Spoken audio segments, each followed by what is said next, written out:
Very good morning, viewers, and welcome back. And this time I'm going to discuss AS2, that is valuation of inventories.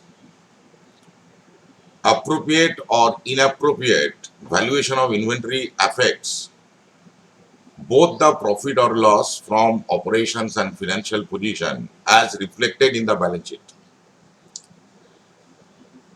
According to AS2, inventories are assets held for sale in the ordinary course of business or in the process of production for such sale or in the form of materials or supplies to be consumed in the production process or in the rendering of services.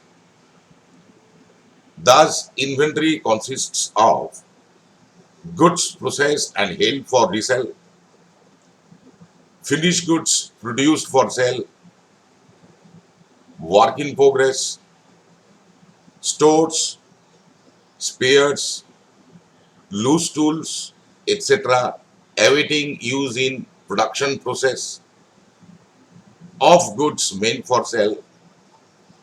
AS2 does not cover financial instruments such as shares, debentures, held as stock, work in progress under construction contracts, work in progress arising in the ordinary course of business of service providers, livestock, agriculture and forest products, mineral oils, for whose valuation certain established practices may exist. Now, the most alarming point now, inventories are valued at cost or net realizable value, whichever is less.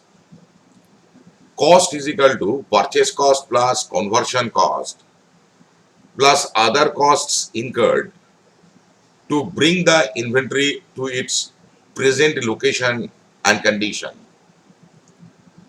Purchase cost is equal to purchase price plus duties and taxes plus freight inward plus other directly attributable expenses like in-transit insurance minus duties and taxes recoverable minus trade discount and rebates, etc. Now, let me tell you what is the meaning of conversion cost. Conversion cost is equal to direct labor plus variable production overheads calculated on actual production plus fixed production overheads calculated on normal capacity. In case of joint products, the conversion cost is allocated on rational and consistent basis, namely sales. In case of products, that is byproducts, the NRV of byproduct is deducted from the conversion cost. Inventory cost does not include administration cost, selling and distribution cost, abnormal wastage, storage cost, etc. Normal capacity means the production expected to be achieved on an average over a number of periods under normal conditions. Fixed production overheads per unit will be revised if actual production exceeds normal capacity so that inventories are not measured above their cost. Interest and other borrowing costs are usually not included in inventory valuation. However, they can be included if time plays a major factor in bringing about a change in the condition of inventories. GST paid or payable is an element of cost and should be included in the inventory valuation. However, any amount recoverable from tax authorities by way of input credit will have to be excluded from the valuation of finished goods. Next comes methods of inventory valuation. Under this, number one is inventory not ordinarily interchangeable. It should be valued on the basis of specific identification method. Inventory ordinarily interchangeable, it should be valued at FIFO or weighted average method. Other methods allowed are standard cost method or retail price method if it were to result in estimation of valuation of inventory that approximates the actual cost. Standard cost is a predetermined cost based on attainable efficiency standard for a given volume of output. Retail price method is generally adopted by retail stores having numerous low unit cost items. Cost is measured by deducting gross margin from retail prices of year-end inventory. NRV is equal to estimated selling price in the ordinary course of business minus estimated cost of completion minus estimated costs necessary to make the sale. Considerations governing estimation of NRV are: number one, most reliable evidence available at the time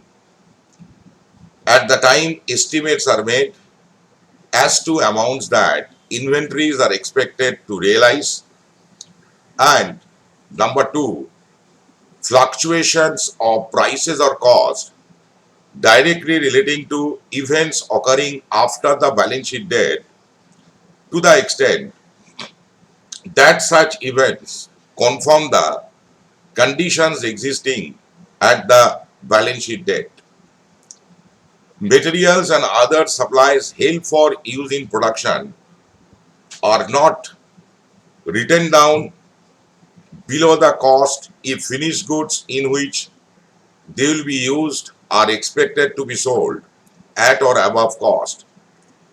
When finished goods are not expected to fetch the cost and there is a decline in process of material and other supplies, then the materials and other supplies are written down to their NRV.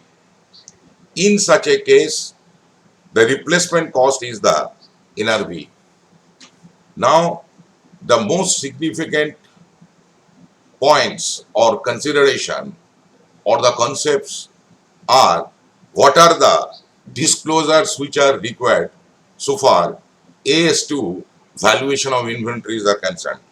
Number one, accounting policy applied in measuring inventories, including cost formula.